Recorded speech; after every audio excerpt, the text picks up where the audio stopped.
नमस्कार बंधुरा আমরা আজকে একটা টিফিন খাওয়ার ভিডিও করছি।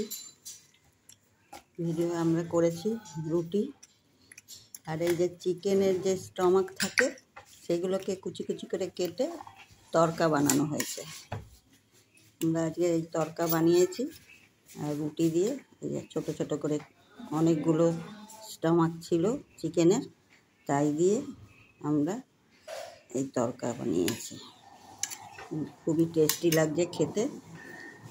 আমরা এখন অনেকটাই করে তরকা বানানো হয়েছিল, সবাই খাওয়া হয়ে গেছে, লাস্টে আমরা আছি, আমরা এখন খাবো। এখন এইভাবে একটু তরকাটা বানাবেন, খেতে খুব টেস্ট লাগবে।